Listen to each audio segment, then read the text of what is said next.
Hello everyone, welcome back to my channel. আমি অনেক দিন পরে আজকে আমার চ্যানেলে একটা লং ভিডিও শেয়ার করছি।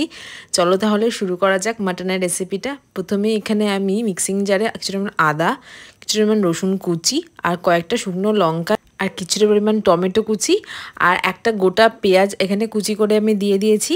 এবার এর মধ্যে কিছুটা পরিমাণ জিরে আর অল্প একটু জল দিয়ে একটা ভালো পেস্ট বানিয়ে নেব। এবার আমি মাটনটাকে খুব ভালো মতো করে পরিষ্কার করে এখানে ধুয়ে নিয়ে এর মধ্যে আমি অ্যাড করছি সেই মিক্সিং জারে বানানো সেই পেস্টটা।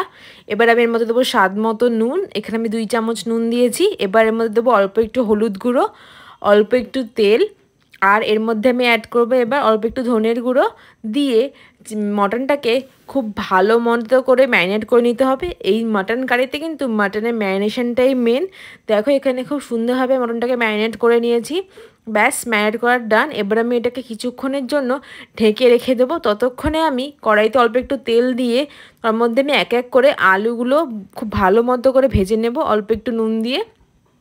মাটন কারিতে আলু না হলে কিন্তু জমে না একদমই। দেখো এখানে আলুগুলোকে আমি খুব লাল লাল করে একদম পুরো ভেজে নিয়েছি। এবার সেই তেলেই দেবো 2টো তেজপাতা আর কিছুটা পরিমাণ পেঁয়াজ কুচি দিয়ে দেবো এখানে আমি।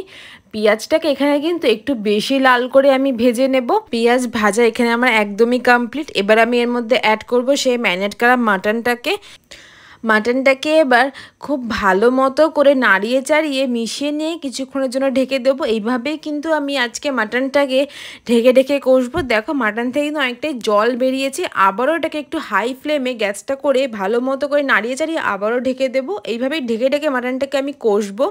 দেখো প্রায় খুব সুন্দরভাবেই কষা শুরু হয়ে গেছে, কিন্তু অনেকটা তেল ছাড়াও শুরু করে দিয়েছে। ব্যাস, মাটনটা কষা কিন্তু এখানে আমার একদমই রেডি। এবার আমি একটা প্রেশার কুকারে কিছু পরিমাণ জল নিয়ে তার মধ্যে আমি এক এক করে মাটনগুলোকে দিয়ে দেবো এখানে। ব্যাস, পুরো সবকটা মাটনই দিয়ে দিয়েছি। এবার হালকা একটু নাড়িয়ে চাড়িয়ে এবার আমি এর মধ্যে আগে থেকে ভেজে রাখা আলুগুলোকে অ্যাড করে দিচ্ছি। অল্প একটু শাহি গরম মশলার গুঁড়ো আমি অ্যাড করে দিলাম। ব্যাস, এবার প্রেশার কুকারের ঢাকনিটাকে আটকে দিলেই কয়েকটা সিটি পড়লেই কিন্তু আজকের আমার মাটন কারিটা রেডি হয়ে যাবে। দেখো এখানে কি সুন্দর দেখতে হয়েছে মাটন কারিটা, খেতেও দুর্দান্ত হয়েছিল। আমি বলবো তোমরা বাড়িতে অবশ্যই ট্রাই করো আর জানিও তোমাদের কেমন লাগলো। আজকের রেসিপিটা ভালো লাগলে ভিডিওটা অবশ্যই like, comment, share and subscribe করে দিও।